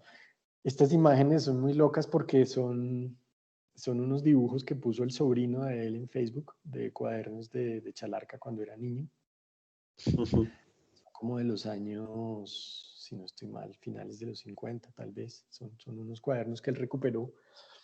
Pero es muy loco porque esas imágenes son muy parecidas a lo que vamos a ver hecho por Chalarca en los 70s, que es como la representación de los indígenas, el cuidado de cómo era la ropa y eso. Por ahí hay otra muy chistosa que es como un piel roja, o sea, pues él era un niño cuando dibujó eso. Pero estas mismas imágenes reelaboradas son lo que vamos a ver en los cómics de los años 70. Es como si él hubiera sido un poco predestinado para hacer esas cartillas, ¿no? Es una cosa muy, muy impresionante eso. Cuando vean las cartillas, tal vez sí tienen oportunidad de verlas. Porque, bueno, ese librito rojo que vimos al comienzo está para consulta. O sea, no tienen que comprar el libro que editamos, pero ese libro se puede descargar en internet, está en el Centro de Memoria Histórica, está para descarga la edición del 84, si no estoy mal, que es la reedición de la Fundación del Sino. Las originales, que son esas cartillitas sueltas, esas sí son imposibles de conseguir. En la Luis Ángel Arango hay un par.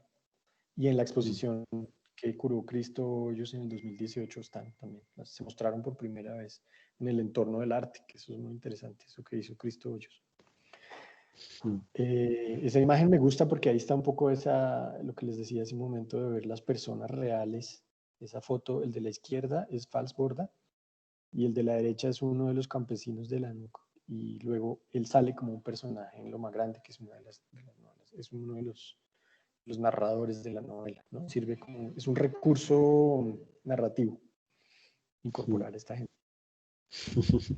Sí, es muy bueno pues se ve que están posando, están un poquito así como, Sí. pero esa conciencia de la imagen, ¿sí? Como de, no importa que están posando porque en todo caso el proceso sí es como un proceso horizontal, sí está, y también es llamativo, digamos, ya ahorita, el otro día alguien lo compartía aquí en el foro, en el chat de WhatsApp del curso, como entonces en el Centro de Memoria Histórica están usando precisamente la novela gráfica, o en la Comisión de la Verdad también están usando la novela gráfica, ¿sí? Pero creo que es un recurso inevitable y no creo que la estén usando solo como para hacer parecer estas narraciones contemporáneas, porque la prueba es esto, ¿no? Es como esta gente ya lo había concebido en este momento, pero lo importante es cómo lo conciben, ¿no? Cómo se producen ahí a punta de esos diálogos, a punta de las frases, a punta de toda esa memoria. Digamos aquí, esta es una de las que usted dice que aparece la mujer Sí. en... Sí, ella es Juana Julia Guzmán, que fue una dirigente real, histórica, ya se había muerto cuando ellos hicieron el cómic. Esa es una foto histórica con la que ellos trabajaron, incluso es bonito el cuello del vestido. Pero ellos hacen esa indagación y de cómo hablaba y trataron de ubicar, creo que es un nieto de ella, si no estoy mal, asesora una de las cartillas. Eh, y haberle puesto cara a esa persona, porque no mucha gente sabía cómo era ella. Habían oído hablar de ella, pero tal vez no habían visto una foto de ella o no la conocieron, porque esto pues circuló también entre gente joven, pero era como recuperar esas figuras históricas de líderes que combatieron, digamos, que estuvieron como en el núcleo de la lucha por la tierra en la costa y volverlas a aparecer, como rendirles un homenaje. Los cómics tienen Está esa bueno función el también. pedacito que usted dejó ahí abajo, primero que es la respuesta de los terratenientes, ¿no? Ustedes son maricas, se dejan mandar por Sí, viejas, déjense mandar por nosotros. sí, Lo digo es porque también una de las cosas que también a veces se critican de los movimientos fuertes de izquierda, ya cuando se organizan, ¿sí? Es el machismo también, ¿sí? Como en sus cuadros superiores, ¿sí? Están conformados por hombres, pero lo bueno acá es que precisamente como no hay toda esa burocracia ideológica, sino que lo que hay es política haciéndose. exacto. Entonces, como que sí es posible poner a una mujer ahí, sí es El posible poner ese machete, la diálogo momia. allá, sí es poner la grosería, porque si eso tuviera que pasar por un comité, pues el comité de pronto se va a inventar otra cosa, ¿no? Sí. Sí, Sí, eso de la entonces, mujer es muy interesante y muy potente y ellos fueron muy visionarios en eso, digamos, eso es como una cosa que está un poco en discusión y de moda y de recuperación y de validación y muy valioso, pero ellos ya en los 70 estaban hablando de eso. Hay 2 cómics que tienen a la mujer como una figura muy importante. Este es el ejemplo del que les hablaba, alias el mellizo, que Chalarca lo dibuja en vivo y después lo usa como un personaje como un narrador, ¿no? Es como un Cantinflas, así. Sí. Sí. Pero digo, no en lo de pronto en lo cantinflesco también, pero un Cantinflas también en su arraigo, Sí, como la recuperación de y su ropa y claro. en su lucha social también. Y igual, de nuevo ahí hay un statement muy fuerte sobre la población afro, ¿no? Tuvieron en cuenta las mujeres, como todo lo que está de moda ahora, ellos ya lo estuvieron mirando, revisando y incorporando eso, los campesinos, el problema de la tierra. Pero este es un personaje afrodescendiente, claramente, y ahí está la línea, ¿no? Los negros también hacemos parte de la lucha del pueblo colombiano, que son banderas que todavía se están siendo recogidas o discutidas o revisadas. Sí, pues a veces se habla de mestizaje, pero también hay otra gente que habla, a mí me gusta la gente también que habla de bastardismo, en la medida en que mestizaje a veces es un término muy amable para la violencia que ha sucedido acá. Claro. Mientras que bastardismo lo que muestra es eso, son como unos cruces sociales, pero a veces no necesariamente por amor, ¿no? Son unos cruces de derecho de pernada, de violación, de mala educación, de preferir que la gente se gaste el sueldo en emborracharse para así también tenerlos sometidos, ¿sí? Y también en esos cruces de ser afro, pero también ser criollo, pero también tener un apellido por allá no reconocido, también ahí se cuenta también esa historia y apenas uno puede ver eso también convertido en gráfica es valioso porque, repito, digamos, en esta época, ¿qué novela gráfica podía circular? Podía circular El Santo, podría circular Corintellao, pero el otro día escribí algo sobre la única más o menos nacional heroica es la de Capax. Sí. Y no dura mucho, o había una que Memín, pero esa ya es posterior. Sí, eso es posterior, sí. Pero, Había una que se pero a llamaba La Gaitana, que era una mujer también, pero es una ya, gaitana que es como sexy gaitana, y es una como una indígena. Sofía Loren. Sí. Pero es muy bueno poder ver a este señor retratado y retratado como es, así, descalzo, Sí. con su tabaco, su Mucho nariz detalle. ancha. Sí, muy bueno. Y está muy buena la foto de él ahí posando, ¿no? Es buenísimo. Eso es una maravilla. Este que está ahí de sombrero, abajo, no, el de sombrero no, el que está sentado, al morenito, es el que es el nieto de Juana Julia. Y él es el que participa contando cómo hablaba y cómo hay como todo un trabajo histórico de recuperación documental y de cómo el dibujo podría traducir eso, ¿no? Pero es una investigación enorme. Lo que uno puede ver por estas fotos, ellos produjeron esas cartillas en 2 años, pero era un equipo de trabajo grande. Entonces esta fue la reedición de las 4 cartillas el lanzamiento fue el año pasado, si no estoy mal. Ese es un proyecto que es mi proyecto que se llama Piedra, Tijera, Papel y esa fue la primera publicación de ese proyecto. O sea, la editorial, digamos, fue Piedra, Tijera, Papel, que es un proyecto de investigación sobre la gráfica en Colombia, que precisamente recupera un poco todo lo que hemos estado hablando. Y la idea fue publicar las 4 cartillas, venían así en una cajita, como un facsímil, ¿no? No tratar de recuperar esa experiencia de lectura del cuadernito de 16 páginas, muy modesto, muy sencillo, a una tinta. No se trataba de hacer un libro de lujo de nuevo. Y venían ahí las 4 juntas. No, y también porque si no, pues cuando uno la saca y la carga, uno mismo es como, pues, guardando las diferencias históricas, sociales, etcétera, pero uno va a tener un producto de la misma escala que lo tenía la persona que lo estaba leyendo en su momento. Y eso es importante. Digo, es porque también a veces pareciera que la recuperación gráfica viene como con el libro de mesa, viene como con el superpapel, pero a veces no viene con esas cosas importantes. Una cosa tan sencilla como es la escala de algo, ¿sí? Como es Sí, como es el poder pasar la página y uno sentir que esa misma página tiene el mismo tamaño de la página original, ¿sí? Ujú.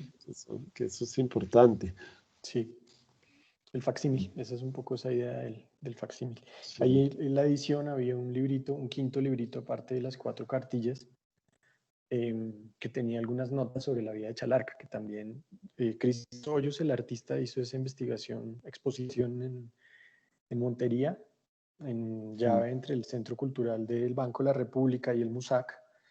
Y Cristo es probablemente quien primero saca la figura de Chalarca al mundo del arte, ¿no? Como una recuperación de él, porque además Cristo eh, hace una labor juiciosa que es recuperar algunas de sus pinturas, que Lucas las tiene mucho más adelante. Porque esto es una cosa muy particular, lo del cómic, ¿no? Chalarca hizo otras cosas completamente distintas. Vamos a ver si las alcanzamos a ver. Esta me gusta mostrarla simplemente como el abuelito de la gráfica política. Es una novelita gráfica así en un formato apaisado, pero esta vez venía contada por la gente, digamos, de la derecha, los conservadores, y es un gran artista que se llama Rinaldo Scandrovio, que estuvo acá en Colombia entre los años 20 y estuvo como 20 años en Colombia, si no estoy mal.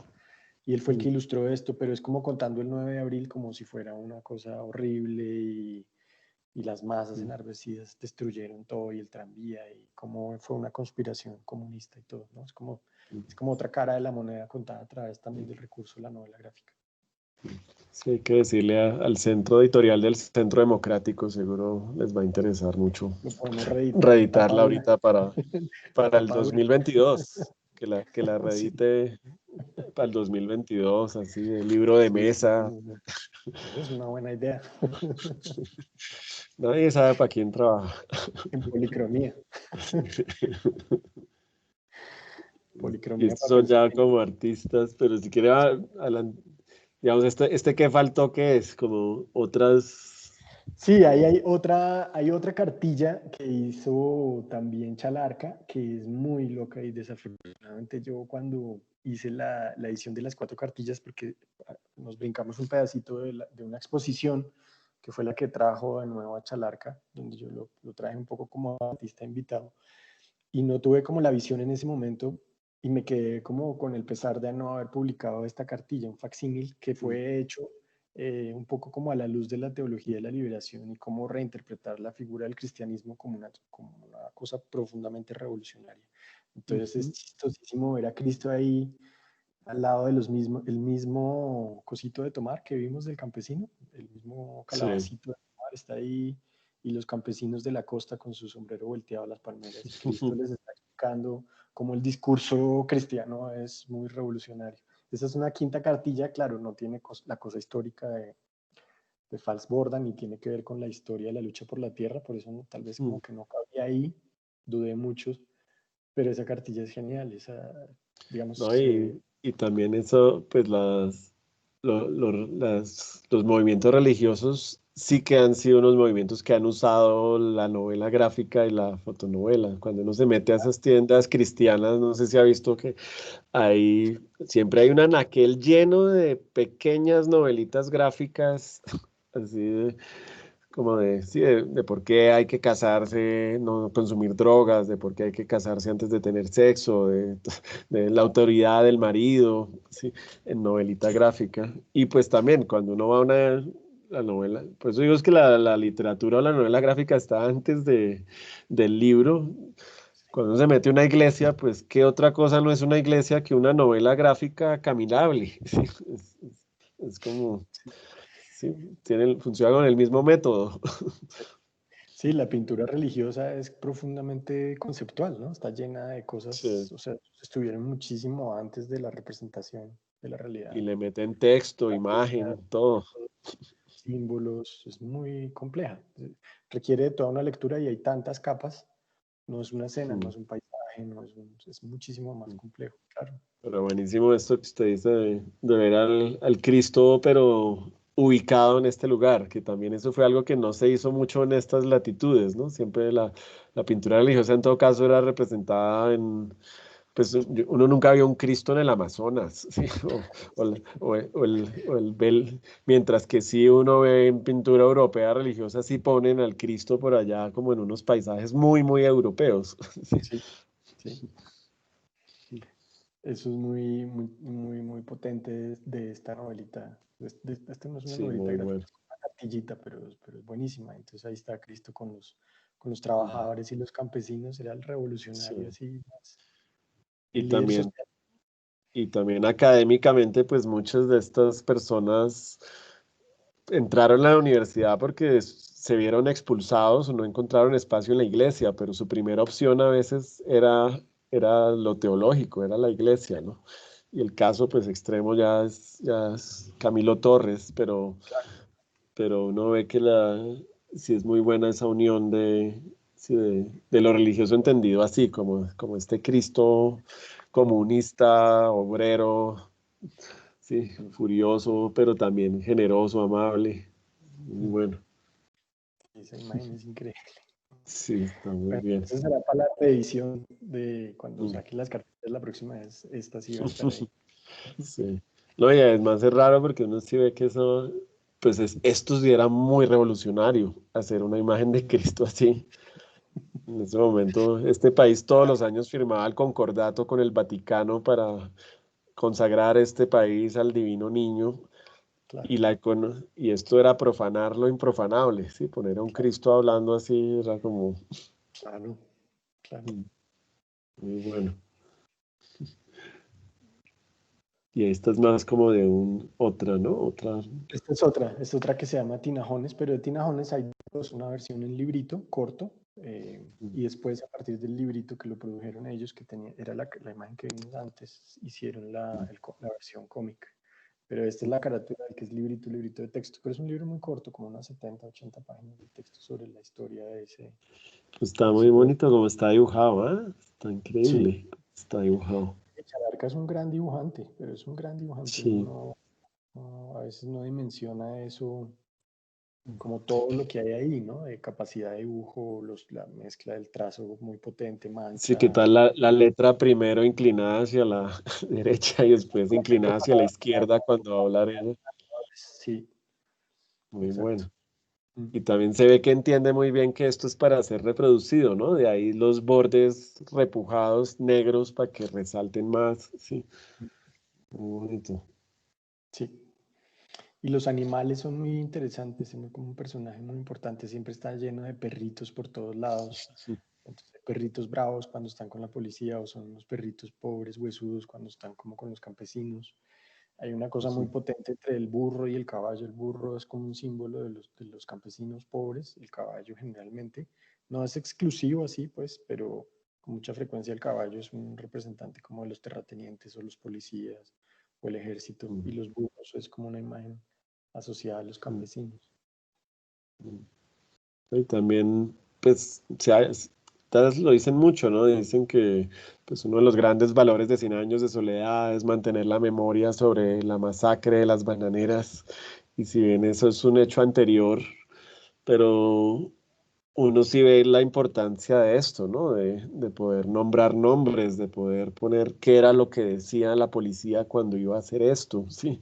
Una policía totalmente partidista y que Sí, extrañamente, pues también, o no extrañamente, pero que muestra un continuo también con esta policía de ahora casi, ¿sí? lo mismo.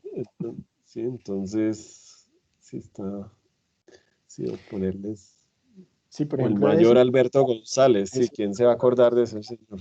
es un retrato. Ese es ese mayor que hizo esas operaciones en esa zona.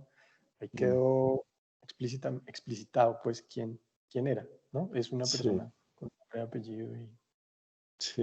Mm, Sí, muy impresionante. sí, Y también el fenómeno, lo natural también, no solo los animales, me imagino, sino también la inundación recurrente, porque no se hace bien el dique, porque no se, sí, todo eso.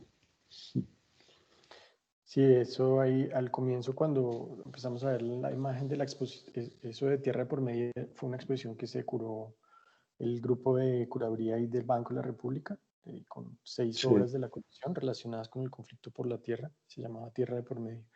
Y para esa exposición yo propuse la imagen de Chalarca, el burrito, precisamente, que está entre una cerca, ¿no? Que, mm, pues, que le tocó devolverse mucho. Esa imagen del burrito que cruza la cerca del campo el alambre de púas, el burrito muerto de hambre, a un lado hay pasto y al otro lado no hay pasto, ¿no? Como esos símbolos, los animales, la geografía. Mm, Esto ellos sí. contaban que los primeros que se hicieron millonarios en esa zona eran los que vendían alambres de púas. Ese era el negocio más, que eran kilómetros y kilómetros, porque originalmente eran baldíos y en la medida que eso se fue haciendo fincas, pues se necesitaba, y ese insumo fundamental para poder decir esto es acá. Mm. Mío. Y también muy bueno, pues, sí, darle crédito pues, a lo que ha hecho Cristo allá, Hoyos, con el Musaki, pero también esto de poder contar la historia de un artista local, de pronto no muy recordado, o como simplemente como un mito urbano, sí, pero lo mismo, como así como ustedes hicieron por allá con lo de Emory Douglas y las Panteras Negras y toda esa cosa gráfica, de pronto también sentir esa rescate suena como muy condescendiente. Yo lo que veo es simplemente encontrar unos valores gráficos que ¿por qué no reimprimirlos otra vez? Solo al hecho de reimprimirlo y darle plata a eso ya creo que es un buen trabajo. Y cuidarlo en su escala, cuidarlo sí, como que circule, que quede bien, sí, me parece muy potente, muy bueno. Aquí está la de los animales que usted decía. Sí, Como todos. los caballos versus los burros. Hay como una selección de caballos y en la de abajo es que están muy chiquitos, de perros. Los perros y cómo traducen como las expresiones o cómo refuerzan como narrativamente lo que está sucediendo ahí, ¿no? De manera muy simbólica, pero muy potente, porque esto le habla a los campesinos. Los animales para los campesinos tienen un animal es muy importante para un campesino, ¿no? Es su herramienta de trabajo, es algo que le permite vivir o algo Es que le algo permite... propio. Sí, usted puede no ser dueño de la tierra o la tiene arrendada, pero el perro y sus hijos sí son suyos. Sí, pues sí. Entonces viñetas también, cosas sueltas también. Sí, ahí había una cosa divertida de ver de esa pelea y ese caballo girando o ese caballo arriba. Yo estoy seguro que Chalarca y Fal seguramente estuvieron mirando cómics de vaqueros para representar esas imágenes, porque dibujar un caballo en un escorzo girando es un ejercicio muy difícil. Sí. Y esas dos en particular son dos viñetas que aunque están llenas de cosas locales, las palmeras, los burros, los sombreros y todo, yo casi podría asegurar que si uno hiciera una investigación en Google más sofisticada de Google Images, podría ubicar estas imágenes y seguramente algunos de los rasgos de los caballos o algo vienen de un cómic de vaqueros. Lo que pasa es que llegar a eso es muy difícil, pero estoy seguro. Cuando uno ve el continuo de los dibujos de Chalarca se da cuenta que esto es raro. Digamos, ahí hay algo raro, muy cinematográfico, muy del gringo o de las películas de vaqueros. Eso no es pero está totalmente fundido ahí, apropiado. Sí, es una idea de collage también, ¿no? Y también lo llamativo es, digamos, alguien así haciendo esto en novela gráfica en este momento, pero uno ve entonces qué estaban haciendo los que consideramos como artistas plásticos o artista de museo o artista, y uno ve como que esto de pronto se podría decir, no, esto es un arte naif, pero, pero pues por la dinámica que tiene, antecede toda esta idea como sí, del arte relacional, del arte de ponerlo a circular por otros medios alternativos. Esto parecería ahorita como es un proyecto súper teóricamente muy bien fundado. Y resulta que este señor pues está usando técnicas tanto en la composición como de collage, está buscando imágenes de todos lados, está poniéndolo a circular, está construyéndolo con el voz a voz. Entonces, bien impresionante como ese ejercicio. Y también verlo circular en muchos sitios, ¿no? Digamos, a esta no fui, pero sí cuando lo vi en esta exposición, la de Transistoria en el Salón Nacional, pues también me parecía buenísimo. Entonces, no verlo como que él había accedido al Salón Nacional, sino al contrario, es que nuestra idea de arte, pues precisamente por seguir en este eje universidad, feria, bienal, Arbo, etcétera, pues empieza a ser una idea muy limitada de arte, ¿no? Entonces, y creo que cuando uno ve esto es buenísimo eso.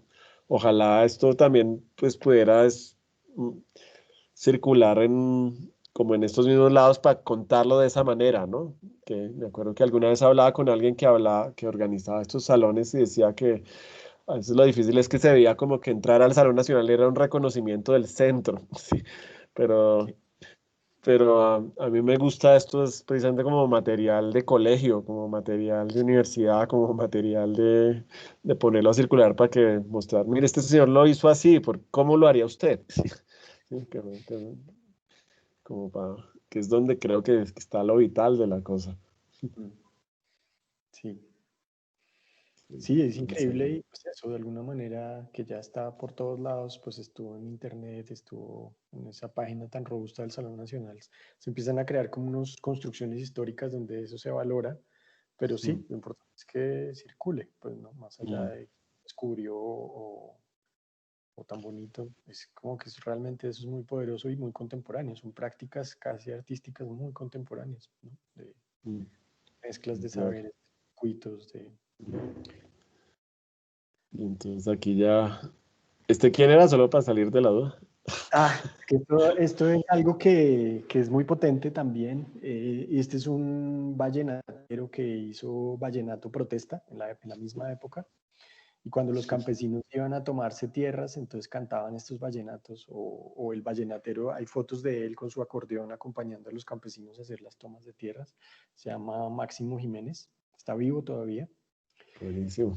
Eh, Hay dos, ese que hay siguiente es un link de dos grabaciones que están en Señal Colombia, muy, muy, muy bonitas, se las recomiendo muchísimo, muy bonitas, muy poderosas, de un festival vallenato del año 77, si no estoy mal, donde él canta dos vallenatos y se arma un zaperoco porque son muy políticos. Hay uno que se llama Oiga usted, señor presidente, o algo así, habla muy duro, pues no lo agrede, pero son dos Mm. vallenatos. Y el otro se llama El burrito leñero, precisamente. Esas dos grabaciones están en vivo, es muy bonito y hay un zaperoco enorme porque todo el mundo quería pues que él se ganara ese festival vallenato, digamos, ante el público él fue el ganador del festival vallenato, pero pues la Mm. organización no le da el premio. Estamos Que trabajando en el también habrá, mm, vinilos, es eso, bueno, cierro. buenísimo. No, pero buenísimo también porque, pues, tal vez eso es uno de los, ahorita estamos volviendo otra vez a ese problema, que es asociar toda la protesta con causa guerrillera para demeritarla. Así Ujú. la guerrilla también haya tenido mucha justificación, sobre todo en cierto momento histórico para la insubordinación, ¿sí? Pero también eso hizo que precisamente todas estas cosas de hacer música protesta o de hacer novela gráfica protesta, también muchas otras personas no las hicieran porque inmediatamente eran consideradas propaganda guerrillera, ¿no? Ujú.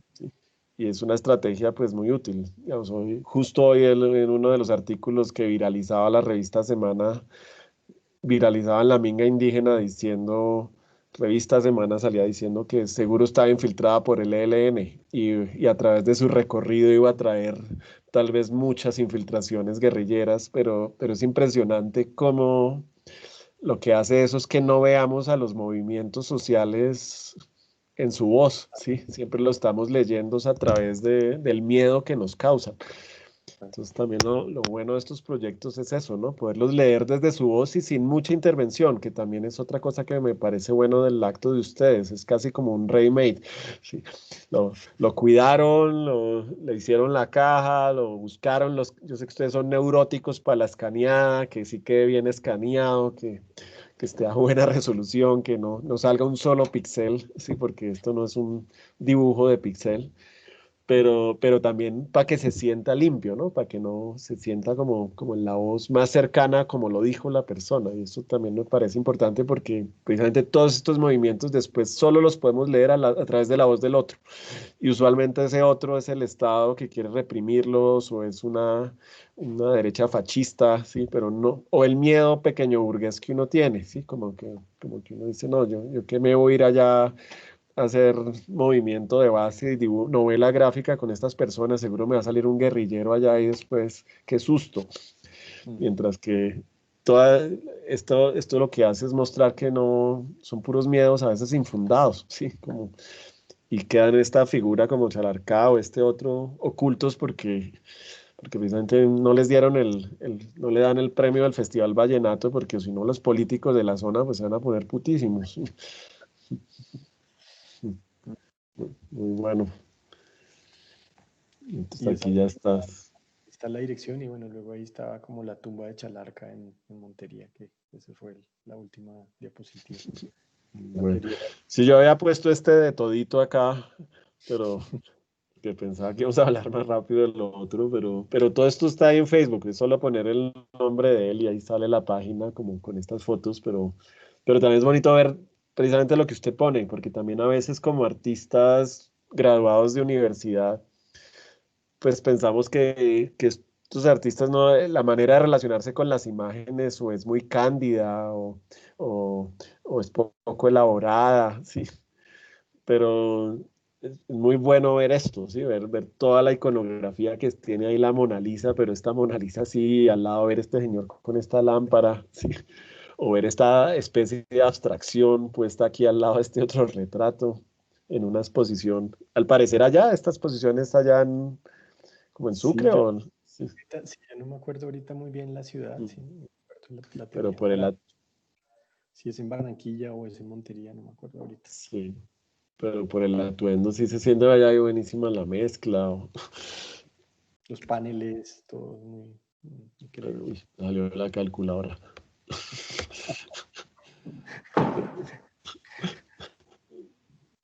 Que se lo...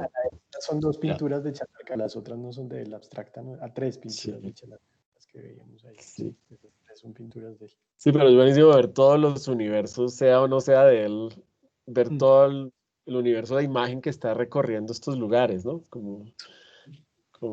Y de una manera compleja, pues cuando uno ve la lectura del Quijote, no creo que sea una lectura cándida, ¿sí? No creo que sea solo una lectura como, es que el Quijote es cultura, sino es tal vez igual que la de Jesucristo, ¿no? Leer un Quijote aguerrido, un Quijote demente, un Quijote pelietas, sí.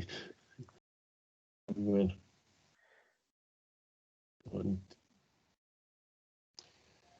Y Bueno, él vive un poco de eso, ¿no? También, pues imagínense lo mm, que sí, es difícil vivir aquí en Bogotá, a punta de la Feria del Millón y Arbo, pues para un artista de Montería sí, vivir sí que era difícil. Entonces Chalarca hizo de mm, todo, hizo pinturas murales en bares, eh, eh, como fondos, como telones. Estas son unas caricaturas que publicó en El Heraldo, si no estoy mal, o en un periódico en la costa, de personajes de la costa, le pagaban por eso. Esas que vimos, bueno, están es más adelante, de curas y personalidades como mm. importantes. Ese es un mural en una Estás casa. buenísima, ¿no? Un Luis Caballero, Sí. sí, Pues sí, muy es bueno. o sea, imagínense de verdad lo difícil que es vivir acá el arte. Imagínense una persona en esa zona, en ese momento, vivir, Mm, debía ser dificilísimo, ¿no? De qué vive, de mm. qué vive un artista. Sí, sí, estos son los de los curas que... Sí, Nuevamente, hizo esto es recurrente. El otro día un estudiante me mostraba eso, había conectado como con una curia y estaba haciendo unos retratos de, yo no sé qué curia y era un buen modus vivendi, funcionaba. Sí, Sí, es un montón, un montón. Y esos curas no debían saber que él estaba haciendo sus cómics revolucionarios o si no, no lo hubieran contratado nunca. Y hay de políticos también, de costa. Es bien loco, bien. Pero es muy interesante, también lo además. chévere es que no son de molde, ¿no? No, y son diferentes, ¿no? Digamos, este estudiante esta persona que estaba haciéndolo desde la curia ahorita, me mostró los que había antes y en parte lo contratan a él porque él les puede dar algo diferente. Los otros son es como coger el mismo patrón. Pero mire estos, viéndolos aquí de rápido, especulando, pero uno ve, en todo caso, puede que sea de foto y todo, pero cada uno le saca un ángulo diferente y un estilo pictórico diferente incluso, ¿no? Sí, esos son Bueno, increíbles.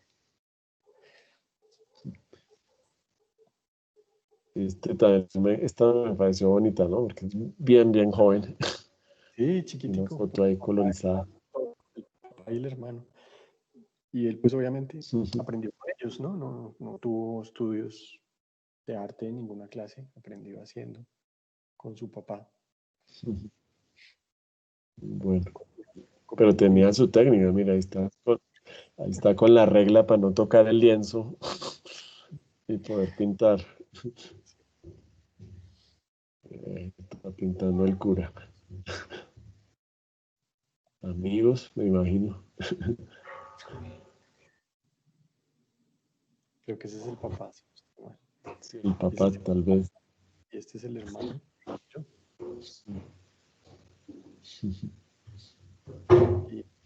Y Juliano muere muy joven. Hay una versión pues de que lo matan en esa moto que vimos. Esa foto de esa moto es importante porque a él lo atropella un carro estando en esa moto que habíamos visto antes. Ahí está trabajando cartillas con su pinta de revolucionario cubano. Entonces el hermano también era pintor y el papá también. La que hemos visto. Los murales. Y ese es el sobrino que se llama Utamaro, que también nombres raros en la familia, Utamaro Chalarca, que es el que de alguna manera tiene algunos de esos archivos y los ha guardado y eso. Y la señora de la derecha es una investigadora muy, muy importante de la Universidad de Washington que se llama Joan Rapaport, que ha escrito sobre Colombia. Y ella ha estudiado bastante, sobre todo a Fals Borda, fue como su gran tema de investigación. Estuvo el archivo de Fals Borda, incluso miles de notas manuscritas de Fals Borda están en el archivo histórico que conserva el Banco de la República en Montería. Ella vino a estudiar eso, estaba estudiando a Fals muchísimos años y a través de Fals llegó a Chalarca y ahora está investigando a Chalarca muy desde las ciencias sociales, pero ella ha hecho una investigación muy extensa, muy compleja sobre Chalarca y el papel que cumplió en todo este movimiento de la IAP y de la fundación Bueno, del CIE. Bueno, sí, puse de todo. Esta es chiquita. Pero bueno, estas se pueden ver viajes. Bogotá, hay una que está en Bogotá, sí, Corferias, la capital. Sí. Bocetos. Está buenísimo este caballo. Precolombino, el caballo Sí, precolombino. las mezclas. Sí. Un También universo muy grande. trabajan. Muy bonito. Mm. Lo que usted decía, ¿no? El político, así. Y esto salía que era como un homenaje a López. Me imagino que ciertas ideas de López que en un comienzo podían ser llamativas. Y, Reforma agraria, muchas cosas muy, sí, muy son revolucionarias. Sí. cíclicas acá, porque también pues, lo que se dice, ¿no? Siempre se hacen pequeñas revoluciones para que no se haga una gran revolución. Y después se olviden de la pequeña revolución que no se hizo. Ujú. La moto. La moto, Y una del papá. sí. Buenísimo. Sí, ahí habría mucho como para... Sí, Hay una gran historia, ahí se ve. exactamente, exactamente. Eso da para un proyecto más amplio de todo, de libro, de exposición, de hasta También me documental. gustó, ¿no? Que está de astronauta. Sí, claramente que es él. Es pintado, pero es él. Sí, buenísimo. Pues, la casa de él en Montería era muy famosa, le decían la esquina del diablo porque tenía unos relieves así en las fachadas. Yo no sé si eso todavía, creo que todavía hay cosas de esas que se pueden ver si uno visita Montería. La casa del diablo es muy famosa, estaba pintada de rojo y tenía unos relieves así como entre diablos y precolombinos, unas cosas Mm. muy locas. La casa Creo que en su charla de hace un año hablaban de eso, ¿no? Creo que Camilo Aguirre había ido y hablaba algo de la casa, si no estoy mal. sigue siendo muy importante, o sea, como una cosa que la gente conoce, sabe la historia de él. Ya como de aquí cerrar. Sí, como... Entonces como se chocó contra, al parecer, ¿no? Contra un campero Hay como una o algo así. historia que creo que está sin comprobar, pero más o menos es que, pues que eso fue un intento de homicida. Lo mataron, Mm. atropellaron, se carro y parece, según dicen, que la familia es la familia de Mancuso, la dueña de ese carro. Entonces todo eso conecta como con el presente, ¿no? Es muy sorprendente. Ahora, no fue en el momento exacto en el que se produjo esas cartillas, incluso las primeras, él firma como Iván Tejada, no se sabía que era él, por seguridad, porque era una cosa como de riesgo.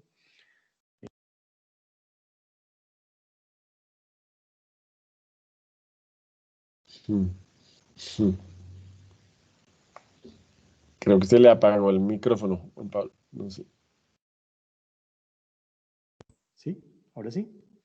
No sé hasta dónde Sí, me es alcanzaron. que si uno menciona a Mancuso y los paramilitares y todo eso, ahí lo chuzan a uno y se apaga el micrófono. Tal cual.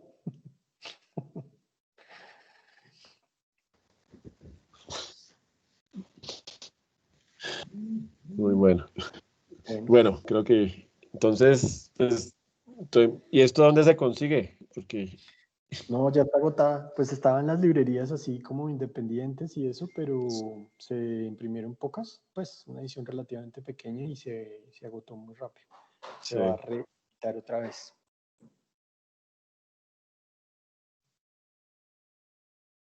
sí, buenísimo. Más adelante como para sacarle un nuevo tiraje y Sí, botar una avionetas por allá o algo así.